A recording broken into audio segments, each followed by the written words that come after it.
गीता मानव मात्र का धर्म शास्त्र है। महर्षि वेदव्यास।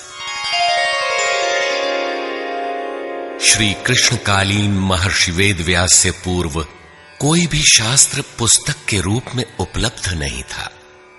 श्रुत ज्ञान की इस परंपरा को तोड़ते हुए उन्होंने 4 वेद, ब्रह्म सूत्र, महाभारत, भागवत एवं गीता जैसे ग्रंथों में पूर्व संचित भौतिक एवं आध्यात्मिक ज्ञान राशि को संकलित कर अंत में स्वयं ही निर्णय दिया कि गीता सुगीता कर्तव्या किमन्यै शास्त्र विस्तरे या स्वयं पद्मनाभस्य मुखपद्माद विनिसृता। भीष्म पर्व। गीता भली प्रकार मनन करके हृदय में धारण करने योग्य है, जो पद्मनाभ भगवान के श्रीमुख से निःसृत वाणी है। फिर अन्य शास्त्रों के संग्रह की क्या आवश्यकता? मानव सृष्टि के आदि में भगवान श्री कृष्ण के श्रीमुख से निःसृत अविनाशी योग अर्थात श्रीमद् भगवद गीता, जिसकी विस्तृत व्याख्या वेद और उपनिषद है, विस्मृति आ जाने पर उसी आदि शास्त्र को भगवान श्री कृष्ण ने अर्जुन के प्रति पुनः प्रकाशित किया, जिसकी यथावत व्याख्या यथार्थ गीता है। एकम शास्त्रम देवकी पुत्र गीतम एको देवो देवकी पुत्रेव एको मंत्र तस्य नामानि यानि कर्माप्येकम तस्य देवस्य सेवा। गीता महात्म्य। अर्थात एक ही शास्त्र है जो देवकी पुत्र भगवान ने श्रीमुख से गायन किया। गीता एक ही प्राप्त करने योग्य देव है। उस गायन में जो सत्य बताया, आत्मा सिवाय आत्मा के कुछ भी शाश्वत नहीं है। उस गायन में उन महायोगेश्वर ने क्या जपने के लिए कहा? ओम। अर्जुन, ओम अक्षय परमात्मा का नाम है, उसका जप कर और ध्यान मेरा धर। एक ही कर्म है। गीता में वर्णित परम देव एक परमात्मा की सेवा। उन्हें श्रद्धा से अपने हृदय में धारण करें। अस्तु, आरंभ से ही गीता आपका शास्त्र रहा है।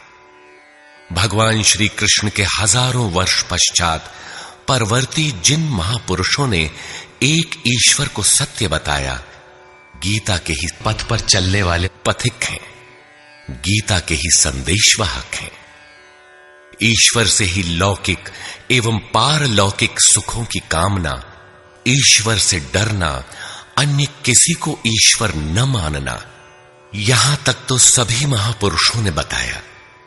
किंतु ईश्वरीय साधना, ईश्वर तक की दूरी तय करना, ये केवल गीता में ही सांगोपांग क्रमबद्ध सुरक्षित है। गीता से सुख शांति तो मिलती ही है, ये अक्षय अनामय पद भी देती है। देखिए श्रीमद् भगवद गीता की टीका, यथार्थ गीता।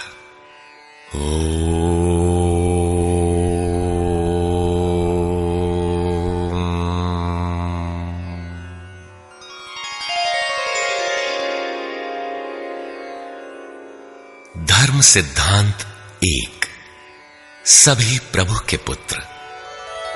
ममैवांशो जीवलोके जीवभूतः सनातनः मनः षष्ठानीन्द्रियाणि प्रकृतिस्थानि कर्षति।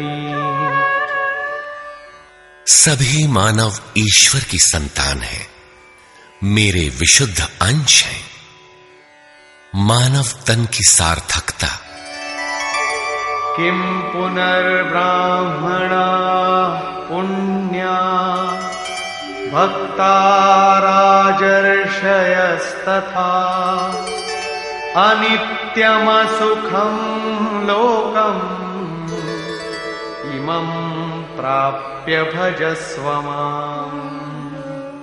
सुख रहित क्षण भंगुर किंतु दुर्लभ मानव तन को पाकर मेरा भजन कर, अर्थात भजन का अधिकार मनुष्य शरीरधारी को है।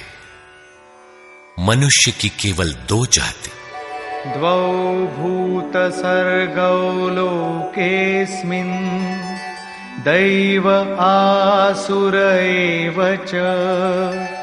दैवो विस्तरशः प्रोक्त आसुरं पार्थ मे शृणु।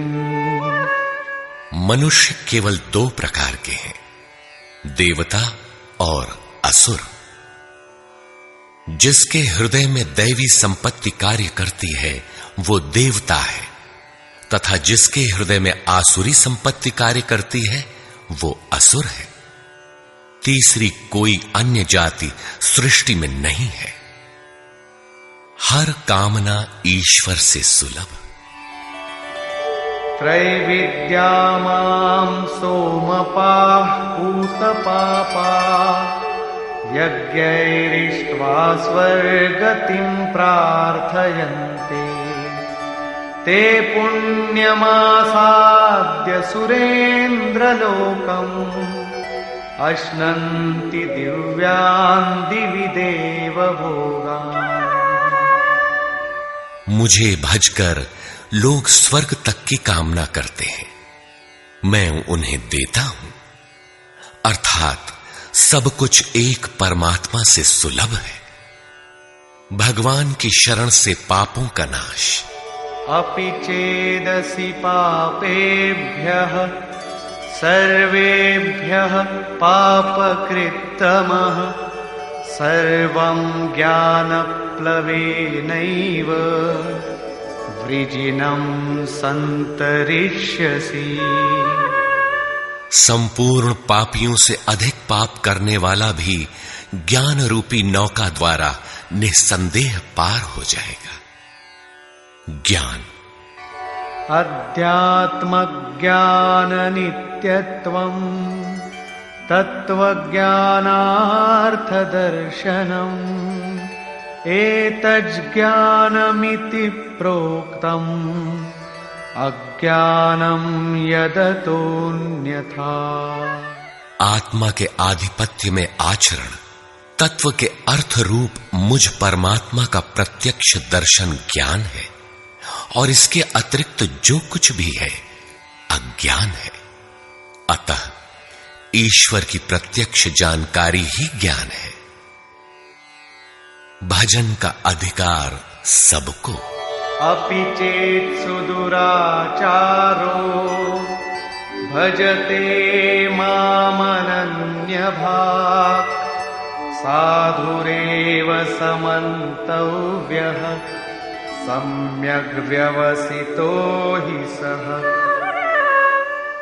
क्षिप्रं भवति धर्मात्मा शश्वच्छान्तिं निगच्छति कौन्तेय प्रतिजानीहि न मे भक्तः प्रणश्यति।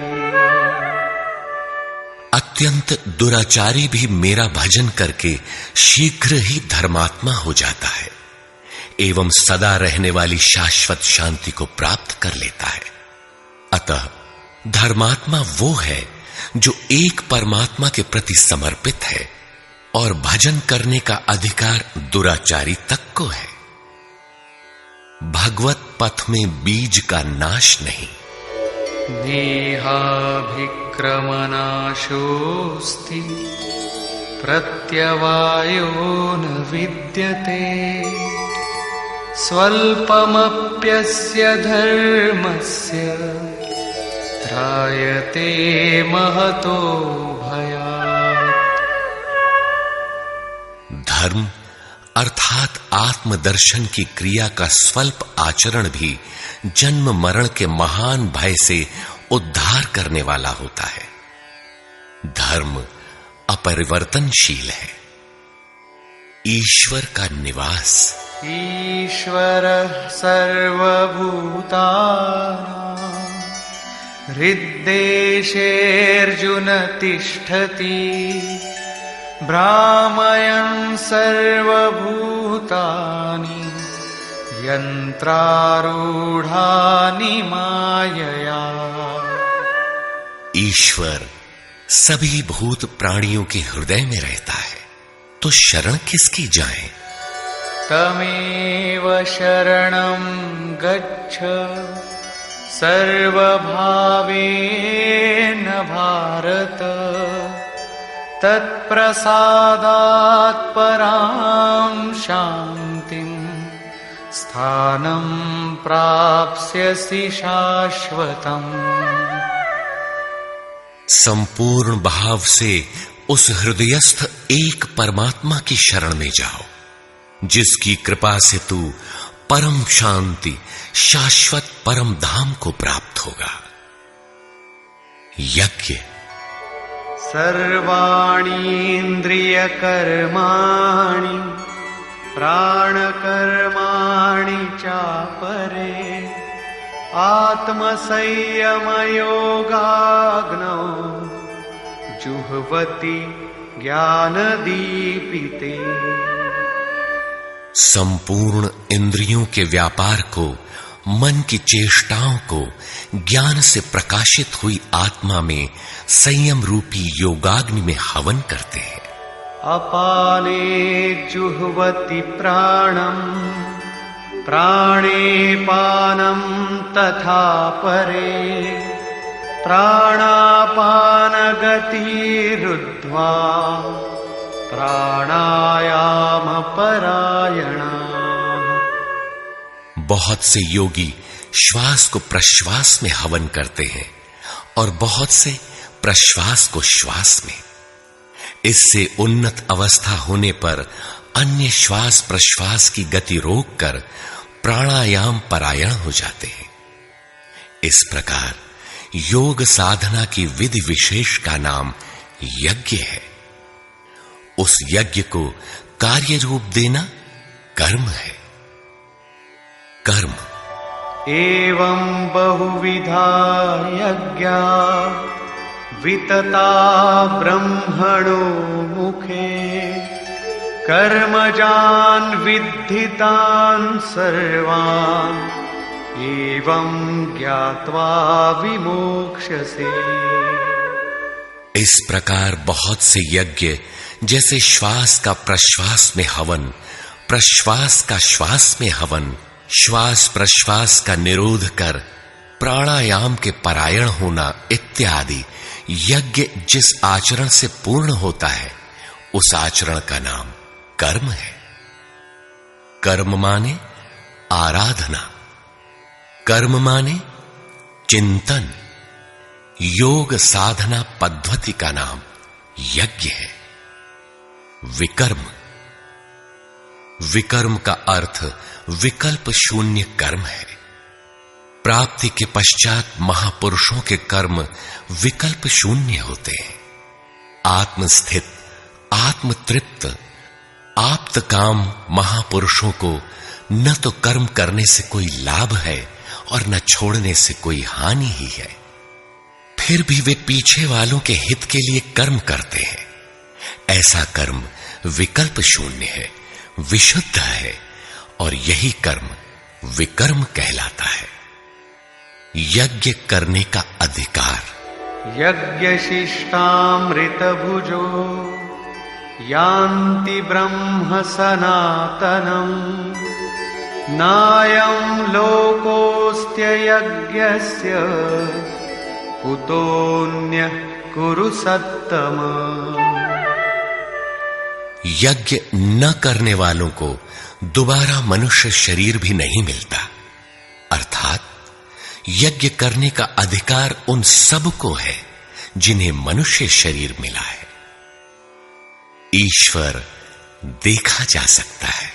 भक्त्या त्वनन्यया शक्य अहमेवं विधोर्जुन ज्ञातुं द्रष्टुं च तत्त्वेन प्रवेष्टुं च परन्तप। अनन्य भक्ति के द्वारा मैं प्रत्यक्ष देखने, जानने तथा प्रवेश करने के लिए भी सुलभ हूं। आश्चर्यवत् पश्यति कश्चिदेनम्, आश्चर्यवद् वदति तथैव चान्यः, आश्चर्यवच्चैनमन्यः शृणोति, श्रुत्वाप्येनं वेद न चैव कश्चित्। इस अविनाशी आत्मा को कोई विरला ही आश्चर्य की तरह देखता है, आश्चर्य की तरह उपदेश करता है, और कोई विरला ही इसे आश्चर्य की तरह सुनता है। अर्थात ये प्रत्यक्ष दर्शन है। आत्मा ही सत्य है, सनातन है। अच्छेद्योऽयमदाह्योऽयम् अक्लेद्यो शोष्य एव च, नित्यः सर्वगतः स्थाणुः अचलोऽयं सनातनः। ये आत्मा सर्वव्यापक, अचल, स्थिर रहने वाला और सनातन है। आत्मा ही सत्य है। विधाता और उससे उत्पन्न सृष्टि नश्वर है। आब्रह्म भुवनाल्लोकाः पुनरावर्तिनोऽर्जुन, मामुपेत्य तु कौन्तेय पुनर्जन्म न विद्यते।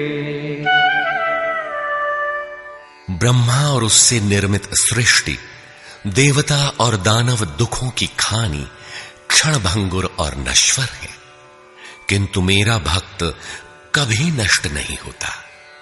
भजन एक परमात्मा का करना चाहिए। देव पूजा। कामैस्तैस्तैर्हितज्ञानाः प्रपद्यन्तेऽन्यदेवताः, तन्तन्नियममास्थाय प्रकृत्या नियताः स्वया। कामनाओं से जिनकी बुद्धि आक्रांत है, ऐसे मूढ़ बुद्धि ही परमात्मा के अतिरिक्त अन्य देवताओं की पूजा करते हैं। येऽप्यन्यदेवता भक्ता यजन्ते श्रद्धयान्विताः, तेऽपि मामेव कौन्तेय यजन्त्यविधिपूर्वकम्। देवताओं को पूजने वाला मेरी ही पूजा करता है, किंतु वह पूजन अविधि पूर्वक है, इसलिए नष्ट हो जाता है। यजन्ते सात्विका देवान् यक्षरक्षांसि राजसाः, प्रेतान् भूतगणांश्चान्ये यजन्ते तामसा जनाः।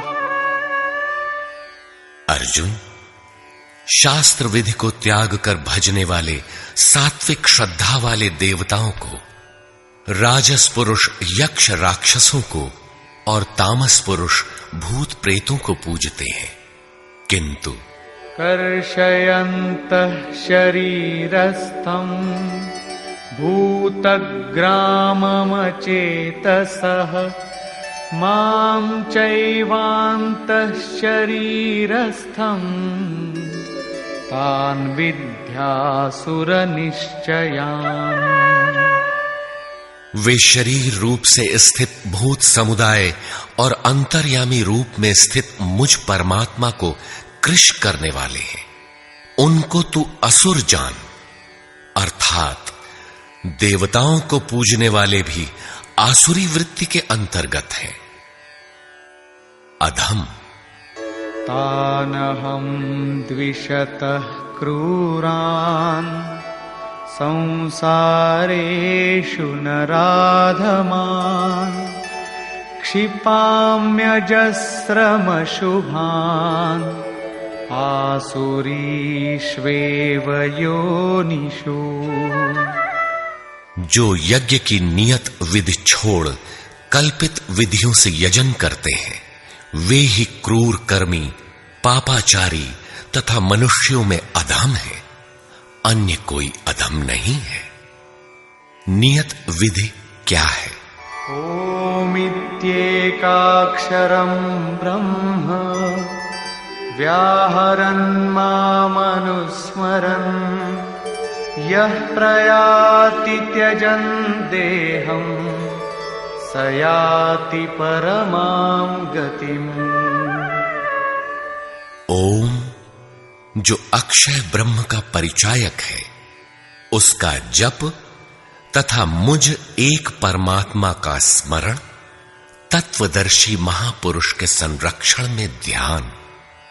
शास्त्र इति गुह्यतमं शास्त्रम् इदमुक्तं मया नघ एतद्बुद्ध्वा बुद्धिमान् स्यात् कृतकृत्यश्च भारत। इस प्रकार यह अति गोपनीय शास्त्र मेरे द्वारा कहा गया। इसे तत्व से जानकर मनुष्य पूर्ण ज्ञाता तथा कृतार्थ हो जाता है। अतः योगेश्वर श्री कृष्ण की यह वाणी स्वयं में पूर्ण शास्त्र है। तस्माच्छास्त्रं प्रमाणन्ते कार्याकार्यव्यवस्थितौ ज्ञात्वा शास्त्रविधानोक्तं कर्म कर्तुमिहार्हसि। कर्तव्य और अकर्तव्य के निर्धारण में शास्त्र ही प्रमाण है। अतः गीता में निर्धारित विधि से आचरण करें। धर्म सर्वधर्मान् परित्यज्य मामेकं शरणं व्रज अहं त्वा सर्वपापेभ्यो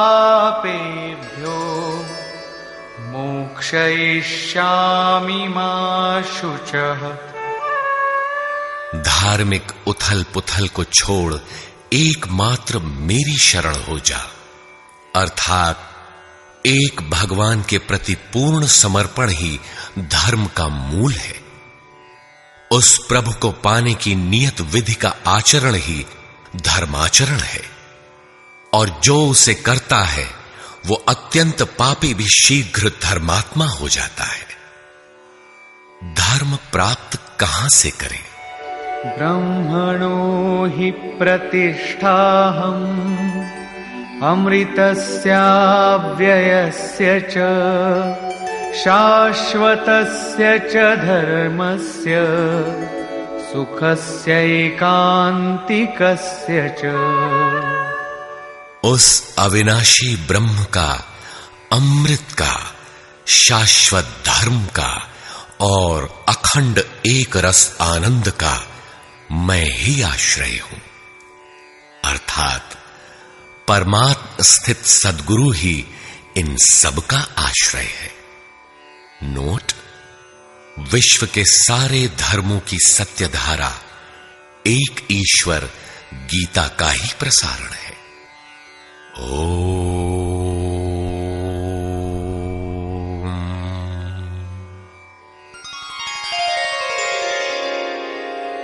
प्राक कथन।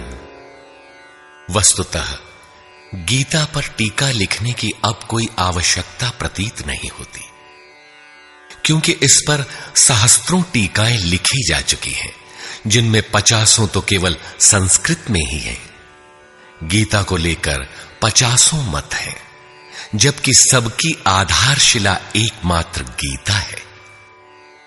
योगेश्वर श्री कृष्ण ने तो कोई एक बात कही होगी, फिर यह मतभेद क्यों?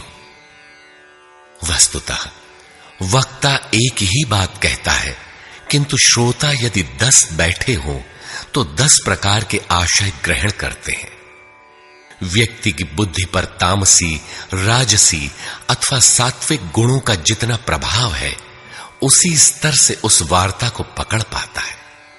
इससे आगे वो समझ नहीं पाता। अतः मतभेद स्वाभाविक है। विभिन्न मतवादों से और कभी-कभी एक ही सिद्धांत को अलग-अलग काल और भाषाओं में व्यक्त करने से साधारण मनुष्य संशय में पड़ जाता है। बहुत सी टीकाओं के बीच वह सत्य धारा भी प्रवाहित है, किंतु शुद्ध अर्थ वाली एक टीका हजारों टीकाओं के बीच रख दी जाए तो उनमें यह पहचानना कठिन हो जाता है कि यथार्थ कौन है। वर्तमान काल में गीता की बहुत सी टीकाएं हो गई हैं। सभी अपनी अपनी सत्यता का उद्घोष करती हैं, किंतु गीता के शुद्ध अर्थ से वे बहुत दूर हैं। निस्संदेह कुछ महापुरुषों ने सत्य का स्पर्श भी किया, किंतु कतिपय कारणों से वे उसे समाज के समक्ष प्रस्तुत न कर सके। श्री कृष्ण के आशय को हृदयंगम न कर पाने का मूल कारण है कि वे एक योगी थे। श्री कृष्ण जिस स्तर की बात करते हैं, क्रमशः चलकर उसी स्तर पर खड़ा होने वाला कोई महापुरुष ही अक्षरशः बता सकेगा कि श्री कृष्ण ने जिस समय गीता का उपदेश दिया था, उस समय उनके मनोगत भाव क्या थे। मनोगत समस्त भाव कहने में नहीं आते। कुछ तो कहने में आ पाते हैं, कुछ भाव भंगिमा से व्यक्त होते हैं, और शेष पर्याप्त क्रियात्मक हैं, जिन्हें कोई पथिक चलकर ही जान सकता है। जिस स्तर पर श्री कृष्ण थे, क्रमशः चलकर उसी अवस्था को प्राप्त महापुरुष ही जानता है कि गीता क्या कहती है। वह गीता की पंक्तियां ही नहीं दोहराता, बल्कि उनके भावों को भी दर्शा देता है, क्योंकि जो दृश्य श्री कृष्ण के सामने था, वही उस वर्तमान महापुरुष के समक्ष भी है। इसलिए वो देखता है, दिखा देगा, आप में जागृत भी कर देगा, उस पथ पर चला भी देगा। पूज्य श्री परमहंस जी महाराज भी उसी स्तर के महापुरुष थे। उनकी वाणी तथा अंतः प्रेरणा से मुझे गीता का जो अर्थ मिला, उसी का संकलन यथार्थ गीता है। इसमें मेरा अपना कुछ भी नहीं है। यह क्रियात्मक है। साधन अपनाने वाले प्रत्येक पुरुष को इसी परिधि से गुजरना होगा। जब तक वो इससे अलग है, तब तक स्पष्ट है कि वो साधन नहीं करता, किसी न किसी प्रकार की लकीर अवश्य पीटता है। अतः किसी महापुरुष की शरण ले। श्री कृष्ण ने किसी अन्य सत्य को नहीं बताया, बल्कि कहा, ऋषिभिर बहुधा गीतम। ऋषियों ने अनेकों बार जिसका गायन किया है, वही कहने जा रहा हूं। उन्होंने यह नहीं कहा कि उस ज्ञान को केवल मैं ही जानता हूं या मैं ही बताऊंगा, बल्कि कहा, किसी तत्वदर्शी के पास जाओ, निष्कपट भाव से सेवा करके उस ज्ञान को प्राप्त करो। श्री कृष्ण ने महापुरुषों द्वारा शोधित सत्य को ही उद्घाटित किया है। गीता सुबोध संस्कृत में है। यदि अन्वयार्थ ही लें तो गीता का अधिकांश आप स्वयं हृदयंगम कर सकेंगे, किंतु आप ज्यों का त्यों अर्थ नहीं लेते। उदाहरण के लिए श्री कृष्ण ने स्पष्ट कहा कि यज्ञ की प्रक्रिया ही कर्म है, फिर भी आप कहते हैं कि खेती करना कर्म है। यज्ञ को स्पष्ट करते हुए उन्होंने बताया कि यज्ञ में बहुत से योगी जन प्राण में अपान को हवन करते हैं, बहुत से अपान में प्राण को हवन करते हैं, बहुत से योगी प्राण अपान दोनों को रोककर प्राणायाम परायण हो जाते हैं, बहुत से योगी इंद्रियों की संपूर्ण प्रवृत्तियों को संयमाग्नि में हवन करते हैं, इस प्रकार श्वास प्रश्वास का चिंतन यज्ञ है। मन सहित इंद्रियों का संयम यज्ञ है।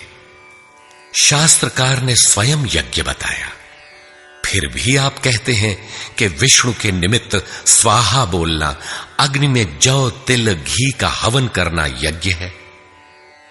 उन योगेश्वर ने ऐसा एक शब्द भी नहीं कहा। क्या कारण है कि आप समझ नहीं पाते? बाल की खाल निकालकर रटने पर भी क्यों वाक्य विन्यास ही आपके हाथ लगता है? आप अपने को यथार्थ जानकारी से शून्य ही क्यों पाते हैं? वस्तुतः मनुष्य जन्म लेकर क्रमशः बड़ा होता है तो पैतृक संपत्ति, घर, दुकान, जमीन जायदाद, पद प्रतिष्ठा, गाय भैंस, यंत्र उपकरण इत्यादि उसे विरासत में मिलती है। ठीक इसी प्रकार उसे कुछ रूढ़ियां, परंपराएं, पूजा पद्धतियां भी विरासत में मिल जाती हैं। 33 करोड़ देवी देवता तो भारत में बहुत पहले गिने गए थे। विश्व में उनके अनगिनत रूप हैं। शिशु ज्यों-ज्यों बड़ा होता है, अपने माता पिता, भाई बहन, पास पड़ोस में इनकी पूजा देखता है। परिवार में प्रचलित पूजा पद्धतियों की अमिट छाप उसके मस्तिष्क पर पड़ जाती है। देवी की पूजा मिली तो जीवन भर देवी देवी रटता है। परिवार में भूत पूजा मिली तो भूत भूत रटता है। कोई शिव तो कोई कृष्ण तो कोई कुछ पकड़े ही रहता है। उन्हें वो छोड़ नहीं सकता। ऐसे भ्रांत पुरुष को गीता जैसा कल्याणकारी शास्त्र मिल भी जाए तो वो उसे नहीं समझ सकता। पैतृक संपदा को कदाचित वो छोड़ भी सकता है, किंतु इन रूढ़ियों और मजहबी पचड़ों को नहीं मिटा सकता। पैतृक संपत्ति को हटाकर आप हजारों मील दूर जा सकते हैं, किंतु दिल दिमाग में अंकित ये रूढ़िगत विचार वहां भी आपका पिंड नहीं छोड़ते। आप सिर काटकर अलग तो नहीं रख सकते। अतः आप यथार्थ शास्त्र को भी उन्हीं रूढ़ियों, रीति रिवाजों, मान्यताओं और पूजा पद्धतियों के अनुरूप ढाल कर देखना चाहते हैं। यदि उनके अनुरूप बात ढलती है, वार्ता का क्रम बैठता है, तो आप उसे सही मानते हैं, और नहीं ढलती तो गलत मानते हैं।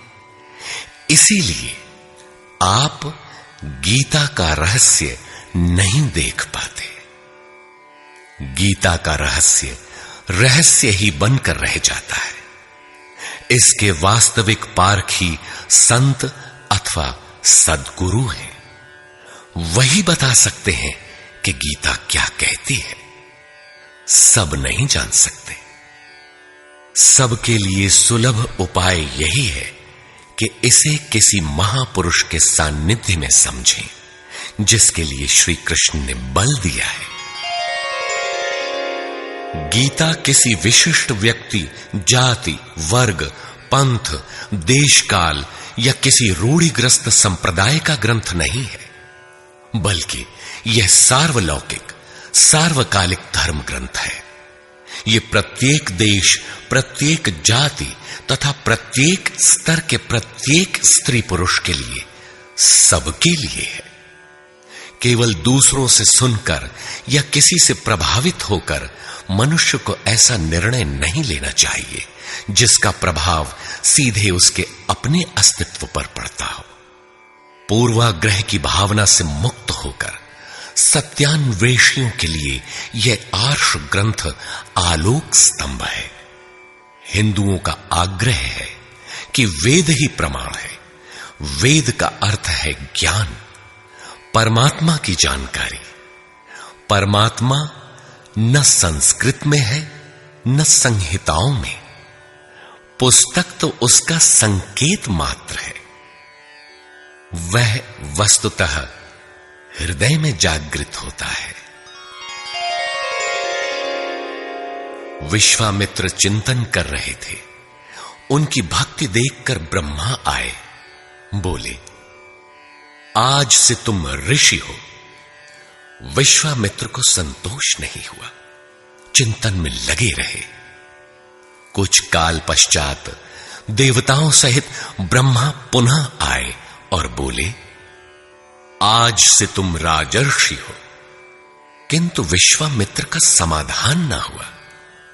वे अनवरत चिंतन में लगे रहे। ब्रह्मा दैवी संपदाओं के साथ पुनः आए और बताया कि आज से तुम महर्षि हुए। विश्वामित्र ने कहा, नहीं, मुझे जितेंद्रिय ब्रह्मर्षि कहें। ब्रह्मा ने कहा, अभी तुम जितेंद्रिय नहीं हो। विश्वामित्र पुनः तपस्या में लग गए। उनके मस्तिष्क से तपस्या की आभा निकलने लगी। तब देवताओं ने ब्रह्मा से निवेदन किया। ब्रह्मा उसी प्रकार विश्वामित्र से बोले, अब तुम ब्रह्मर्षि हो। विश्वामित्र ने कहा, यदि मैं ब्रह्मर्षि हूं तो वेद हमारा वरण करे। वेद विश्वामित्र के हृदय में उतर आया। जो तत्व विदित नहीं था, विदित हो गया। यही वेद है, न कि पोथी। जहां विश्वामित्र रहते थे, वहां वेद रहता था। यही श्री कृष्ण भी कहते हैं कि संसार अविनाशी पीपल का वृक्ष है। ऊपर परमात्मा जिसका मूल और नीचे प्रकृति पर्यंत शाखाएं हैं। जो इस प्रकृति का अंत करके परमात्मा को विदित कर लेता है, वह वेदवित है। अर्जुन, मैं भी वेदवित हूं। अतः प्रकृति के प्रसार और अंत के साथ परमात्मा की अनुभूति का नाम वेद है। यह अनुभूति ईश्वर प्रदत्त है। इसलिए वेद को अपौरुषेय कहा जाता है। महापुरुष अपौरुषेय होते हैं। उनके माध्यम से परमात्मा ही बोलता है। वे परमात्मा के संदेश प्रसारक अर्थात ट्रांसमीटर हो जाते हैं। केवल शब्द ज्ञान के आधार पर उनकी वाणी में निहित यथार्थ को परखा नहीं जा सकता। उन्हें वही जान पाता है जिसने क्रियात्मक पथ से चलकर इस अपौरुषेय स्थिति को पाया हो, जिसका पुरुष अर्थात अहं परमात्मा में विलीन हो चुका हो। वस्तुतः वेद अपौरुषेय है, किंतु बोलने वाले 100-150 महापुरुष ही थे। उन्हीं की वाणी का संकलन वेद कहलाता है। किंतु जब शास्त्र लिखने में आ जाता है तो सामाजिक व्यवस्था के नियम भी उसके साथ लिख दिए जाते हैं। महापुरुष के नाम पर जनता उनका भी पालन करने लगती है, यद्यपि धर्म से उनका दूर का भी संबंध नहीं रहता। आधुनिक युग में मंत्रियों के आगे पीछे घूमकर साधारण नेता भी अधिकारियों से अपना काम करा लेते हैं, जबकि मंत्री ऐसे नेताओं को जानते भी नहीं।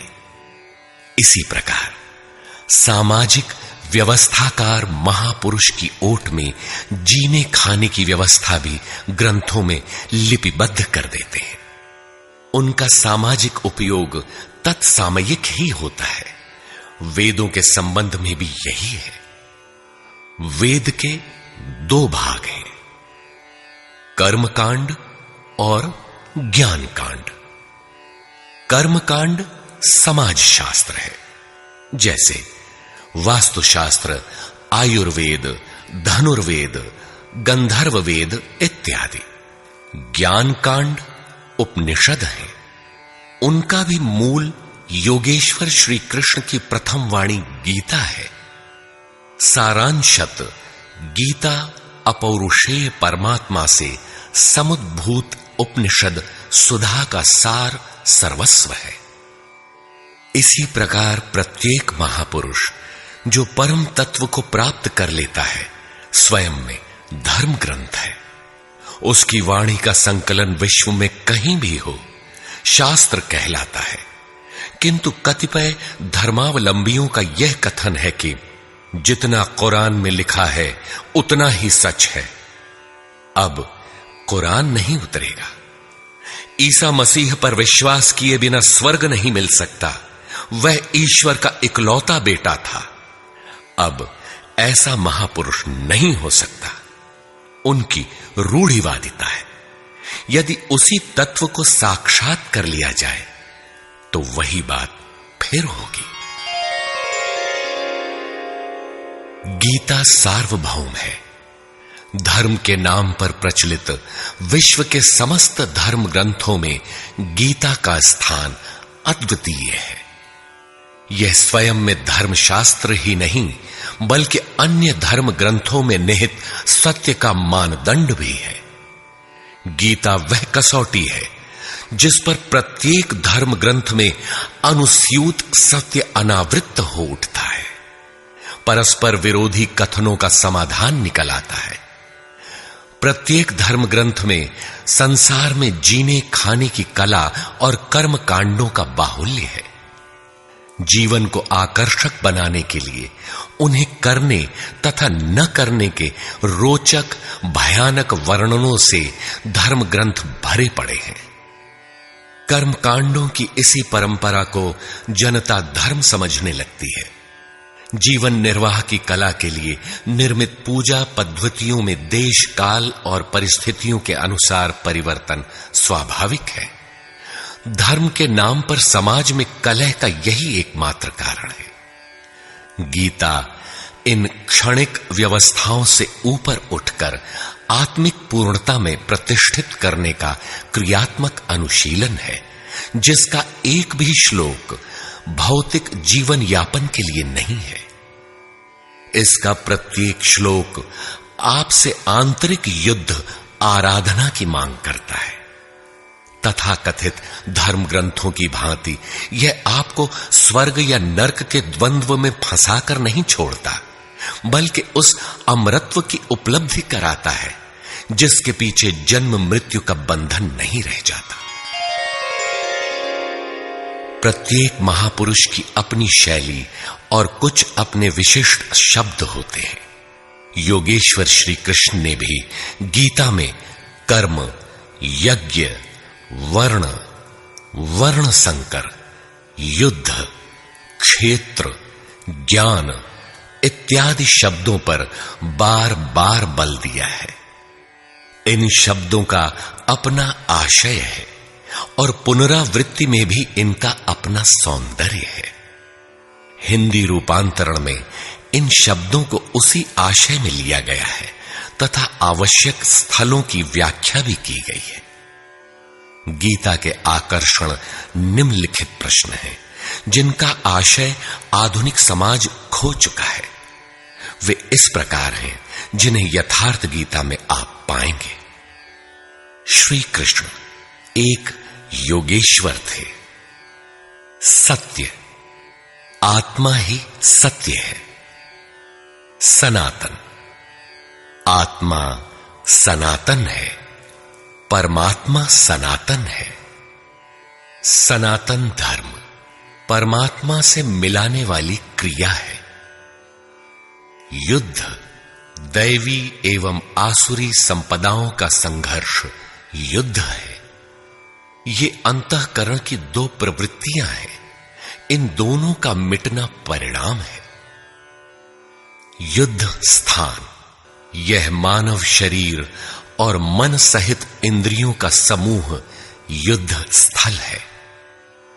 ज्ञान, परमात्मा की प्रत्यक्ष जानकारी ज्ञान है। योग, संसार के संयोग वियोग से रहित अव्यक्त ब्रह्म के मिलन का नाम योग है। ज्ञान योग, आराधना ही कर्म है। अपने पर निर्भर होकर कर्म में प्रवृत्त होना ज्ञान योग है। निष्काम कर्म योग, इष्ट पर निर्भर होकर समर्पण के साथ कर्म में प्रवृत्त होना निष्काम कर्म योग है। श्री कृष्ण ने किस सत्य को बताया? श्री कृष्ण ने उसी सत्य को बताया जिसको तत्वदर्शियों ने पहले देख लिया था और आगे भी देखेंगे। यज्ञ साधना की विधि विशेष का नाम यज्ञ है। कर्म यज्ञ को कार्य रूप देना ही कर्म है। वर्ण आराधना की एक ही विधि जिसका नाम कर्म है, जिसको 4 श्रेणियों में बांटा है, वही 4 वर्ण है। ये एक ही साधक का ऊंचा नीचा स्तर है, न कि जाति। वर्ण संकर परमात्म पथ से च्युत होना, साधन में भ्रम उत्पन्न हो जाना वर्ण संकर है। मनुष्य की श्रेणी अंतःकरण के स्वभाव के अनुसार मनुष्य 2 प्रकार का होता है, एक देवताओं जैसा, दूसरा असुरों जैसा। यही मनुष्य की 2 जातियां हैं जो स्वभाव द्वारा निर्धारित हैं, और यह स्वभाव घटता बढ़ता रहता है। देवता हृदय देश में परम देव परमात्मा का देवत्व अर्जित कराने वाले गुणों का समूह है। बाह्य देवताओं की पूजा कामनाओं से जिनकी बुद्धि आक्रांत है, ऐसे अविवेकी और मूढ़ बुद्धि की देन है। वे मेरे ही पुजारी हैं, किंतु अविधि पूर्वक है। अवतार व्यक्ति के हृदय में होता है, बाहर नहीं। विराट दर्शन योगी के हृदय में ईश्वर के द्वारा दी गई अनुभूति है। भगवान साधक में दृष्टि बनकर खड़े हों तभी दिखाई पड़ते हैं। पूजनीय देव इष्ट एकमात्र परात्पर ब्रह्म ही पूजनीय देव है। उसे खोजने का स्थान हृदय देश है। उसकी प्राप्ति का स्रोत उसी अव्यक्त स्वरूप में स्थित प्राप्ति वाले महापुरुष के द्वारा है। अब इनमें से योगेश्वर श्री कृष्ण का स्वरूप समझने के लिए अध्याय 3 तक आपको पढ़ना होगा, और अध्याय 13 तक आप स्पष्ट समझने लगेंगे कि श्री कृष्ण योगी थे। अध्याय 2 से ही सत्य निखर जाएगा। सनातन और सत्य एक दूसरे के पूरक हैं। ये अध्याय 2 से ही स्पष्ट होगा, वैसे पूर्ति पर्यंत चलेगा। युद्ध अध्याय 4 तक स्पष्ट होने लगेगा। 11 तक संशय निर्मूल हो जाएगा। वैसे अध्याय 16 तक देखना चाहिए। युद्ध स्थल के लिए अध्याय 13 बार बार देखें।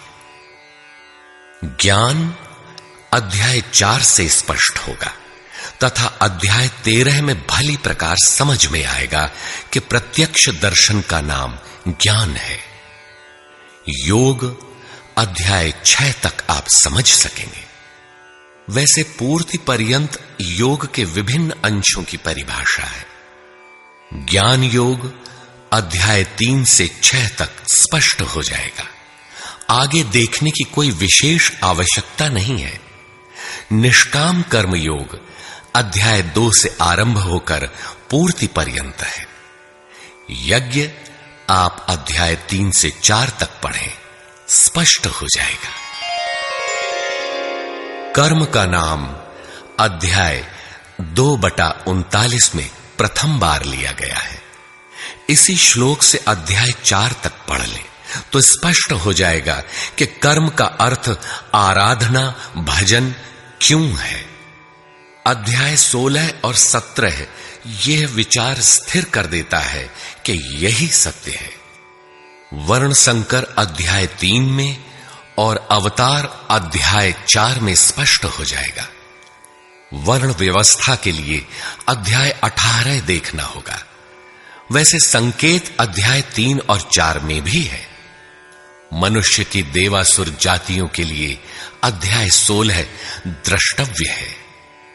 विराट दर्शन अध्याय 10 से 11 तक स्पष्ट हो गया है। अध्याय 7, 9 और 15 में भी इस पर प्रकाश डाला गया है।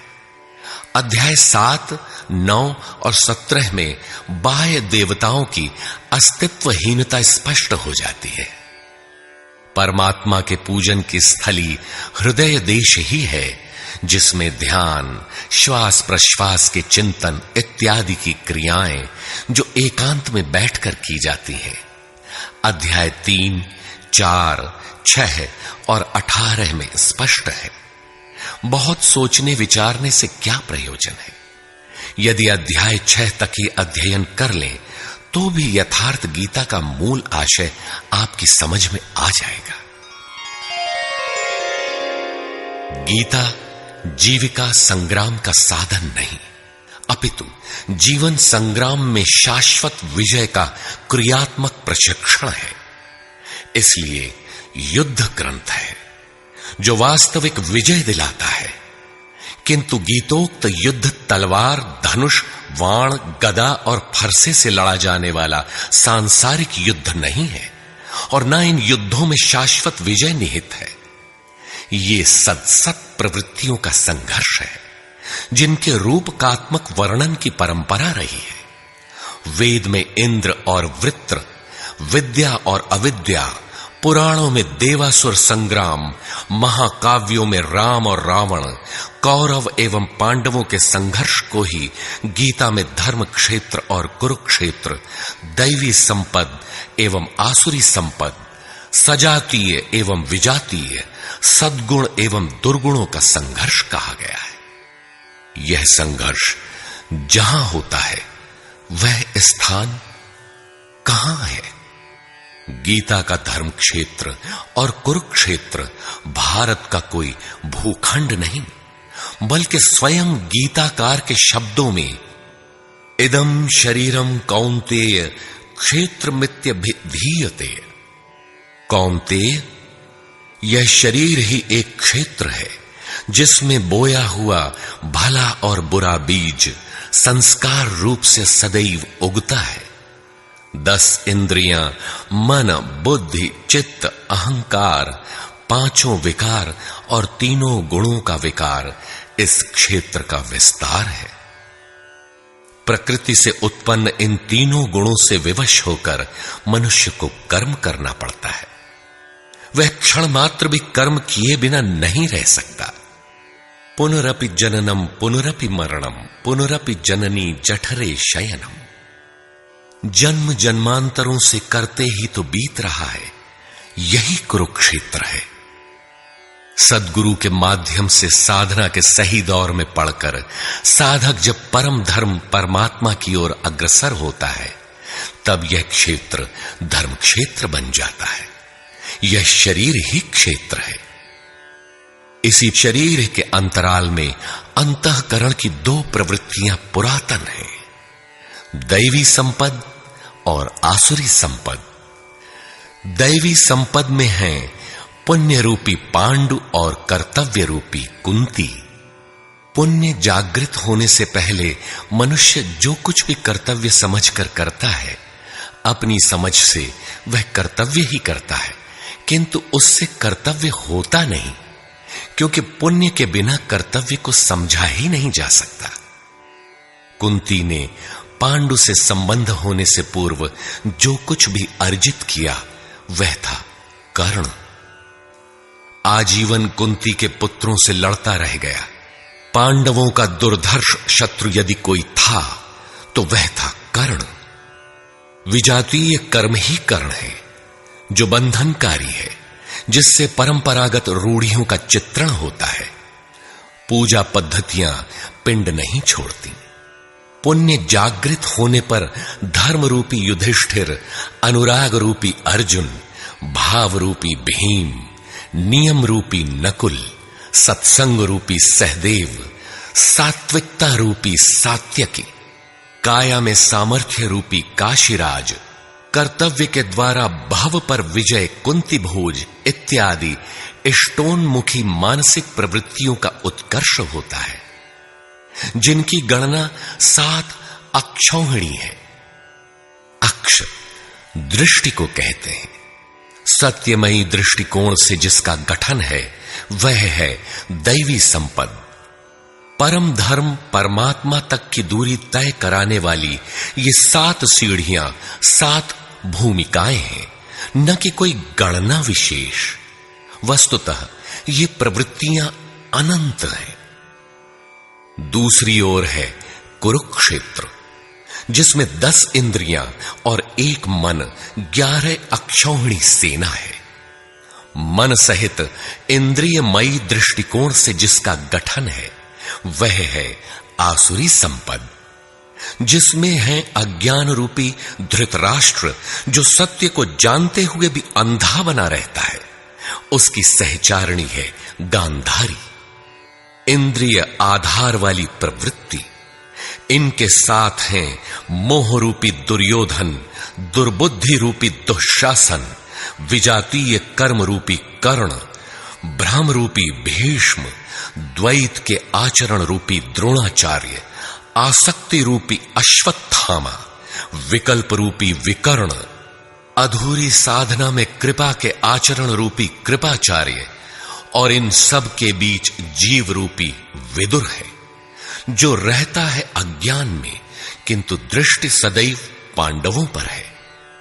पुण्य से प्रवाहित प्रवृत्ति पर है, क्योंकि आत्मा परमात्मा का शुद्ध अंश है। इस प्रकार आसुरी संपद भी अनंत है। क्षेत्र एक ही है, यह शरीर, इसमें लड़ने वाली प्रवृत्तियां 2 हैं। एक प्रकृति में विश्वास दिलाती है, नीच अधम योनियों का कारण बनती है, तो दूसरी परम पुरुष परमात्मा में विश्वास और प्रवेश दिलाती है। तत्वदर्शी महापुरुष के संरक्षण में क्रमशः साधन करने पर दैवी संपत्ति का उत्कर्ष और आसुरी संपत्ति का सर्वथा शमन हो जाता है। जब कोई विकार ही नहीं रहा, मन का सर्वथा निरोध और निरुद्ध मन का भी विलय हो जाता है, तो दैवी संपत्ति की आवश्यकता समाप्त हो जाती है। अर्जुन ने देखा कि कौरव पक्ष के अनंतर पांडव पक्ष के योद्धा भी योगेश्वर में समाहित हो रहे हैं। पूर्ति के साथ दैवी संपत्ति भी विलीन हो जाती है। अंतिम शाश्वत परिणाम निकल आता है। इसके पश्चात महापुरुष यदि कुछ करता है तो केवल अनुयायियों के मार्गदर्शन के लिए ही करता है। लोक संग्रह की इसी भावना से महापुरुषों ने सूक्ष्म मनोभावों का वर्णन उन्हें ठोस स्थूल रूप देकर किया है। गीता छंदोबद्ध है, व्याकरण सम्मत है, किंतु इसके पात्र प्रतीकात्मक हैं। अमूर्त योग्यताओं के मूर्त रूप मात्र है। गीता के आरंभ में 30-40 पात्रों का नाम लिया गया है, जिनमें आधे सजातीय हैं, आधे विजातीय। कुछ पांडव पक्ष के हैं, कुछ कौरव पक्ष के। विश्व रूप दर्शन के समय इनमें से 4-6 नाम पुनः आए हैं, अन्यथा संपूर्ण गीता में इन नामों की चर्चा तक नहीं है। एकमात्र अर्जुन ही ऐसा पात्र है जो आरंभ से अंत तक योगेश्वर के समक्ष है। वह अर्जुन भी केवल योग्यता का प्रतीक है, न कि व्यक्ति विशेष। गीता के आरंभ में अर्जुन सनातन कुल धर्म के लिए विकल है, किंतु योगेश्वर श्री कृष्ण ने इसे अज्ञान बताया और निर्देश दिया कि आत्मा ही सनातन है, शरीर नाशवान है, इसलिए युद्ध कर। इस आदेश से यह स्पष्ट नहीं होता कि अर्जुन कौरवों को ही मारे। पांडव पक्ष के भी शरीरधारी ही तो थे, दोनों ओर संबंधी ही तो थे। संस्कारों पर आधारित शरीर क्या तलवार से काटने पर समाप्त हो सकेगा? जब शरीर नाशवान है, जिसका अस्तित्व है ही नहीं, तो अर्जुन कौन था? श्री कृष्ण किसकी रक्षा में खड़े थे? क्या किसी शरीरधारी की रक्षा में खड़े थे? श्री कृष्ण ने कहा, जो शरीर के लिए परिश्रम करता है वह पापायु मूढ़ बुद्धि पुरुष व्यर्थ ही जीता है। यदि श्री कृष्ण किसी शरीरधारी की रक्षा में खड़े हैं, तब तो वे भी मूढ़ बुद्धि हैं, व्यर्थ ही जीने वाले हैं। वस्तुतः अनुराग ही अर्जुन है। अनुरागी के लिए महापुरुष सदैव खड़े हैं। अर्जुन शिष्य था और श्री कृष्ण एक सद्गुरु थे। विनयावनत होकर उसने कहा, धर्म के मार्ग में मोहित चित्त मैं आपसे पूछता हूं, जो श्रेय अर्थात परम कल्याणकारी हो वह उपदेश मेरे प्रति कहिए। अर्जुन श्रेय चाहता था, प्रेय अर्थात भौतिक पदार्थ नहीं। केवल कहिए ही नहीं, साधिए, संभालिए। मैं आपका शिष्य हूं, आपकी शरण में हूं। इसी प्रकार गीता में स्थान स्थान पर स्पष्ट है कि अर्जुन आर्त अधिकारी है और योगेश्वर श्री कृष्ण एक सद्गुरु हैं। वे सद्गुरु अनुरागी के साथ सदैव रहते हैं, उनका मार्गदर्शन करते हैं। जब भावुकतावश कोई व्यक्ति पूज्य महाराज जी के पास रहने का आग्रह करने लगता है, तब वे कहा करते थे, जाओ, शरीर से कहीं रहो, मन से मेरे पास आते रहो। प्रातः सायं राम शिव ओम किसी 1, 2, 2.5 अक्षर के नाम का जाप करो और मेरे स्वरूप का हृदय में ध्यान धरो। 1 मिनट भी स्वरूप पकड़ लोगे तो जिसका नाम भजन है वो मैं तुम्हें दूंगा। इससे अधिक पकड़ने लगोगे तो हृदय से रथी बनकर सदैव तुम्हारे साथ रहूंगा। जब सुरत पकड़ में आ जाती है तो इसके बाद महापुरुष इतना ही पास में रहते हैं जितना हाथ, पांव, नाक, कान इत्यादि आपके पास है।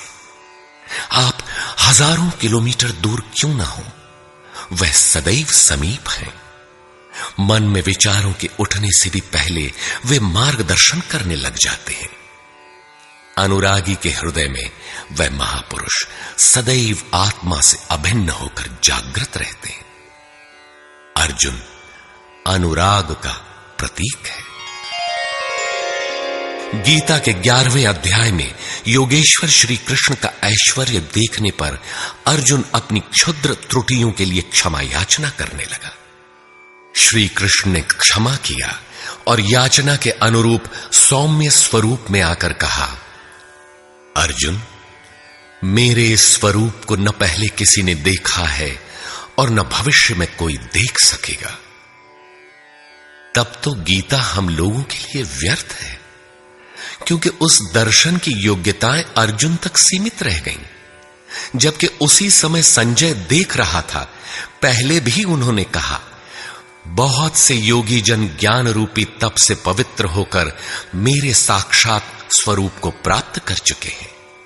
अंततः वे महापुरुष कहना क्या चाहते हैं? वस्तुतः अनुराग ही अर्जुन है, जो आपके हृदय की भावना विशेष है। अनुराग विहीन पुरुष न कभी पूर्व में देख सका है और न ही अनुराग विहीन पुरुष भविष्य में कभी देख सकेगा। मिले ही न रघुपति बिनु अनुरागा, किए जोग तब ज्ञान बिरागा। अतः अर्जुन एक प्रतीक है। यदि प्रतीक नहीं है तो गीता का पीछा छोड़ दें। गीता आपके लिए नहीं है, क्योंकि उस दर्शन की योग्यता अर्जुन तक ही सीमित रह गई। अध्याय के अंत में योगेश्वर निर्णय देते हैं, अर्जुन, अनन्य भक्ति और श्रद्धा द्वारा मैं इस प्रकार प्रत्यक्ष देखने के लिए, अर्थात जैसा तूने देखा, तत्व से स्पष्ट जानने के लिए और प्रवेश करने के लिए भी सुलभ हूं। अनन्य भक्ति अनुराग का ही दूसरा रूप है और यही अर्जुन का स्वरूप भी है। अर्जुन पथिक का प्रतीक है। इस प्रकार गीता के पात्र प्रतीकात्मक हैं, यथा स्थान उनका संकेत है। रहे हो कोई ऐतिहासिक श्री कृष्ण और अर्जुन, निश्चय ही हुआ हो कोई विश्व युद्ध, किंतु गीता में भौतिक युद्ध का चित्रण कदापि नहीं है। उस ऐतिहासिक युद्ध के मुहाने पर घबराया तो था अर्जुन, न कि सेना। सेना तो लड़ने को तैयार खड़ी थी। क्या गीता का उपदेश देकर श्री कृष्ण ने सव्यसाची अर्जुन को सेना की योग्यता का बनाया? वस्तुतः साधन लिखने में नहीं आता, सब कुछ पढ़ लेने के बाद भी चलना शेष ही रहता है। यही प्रेरणा यथार्थ गीता है।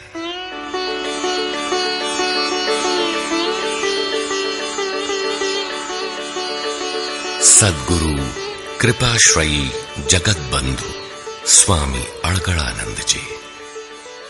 श्री गुरु पूर्णिमा 24 जुलाई 1983 ईस्वी।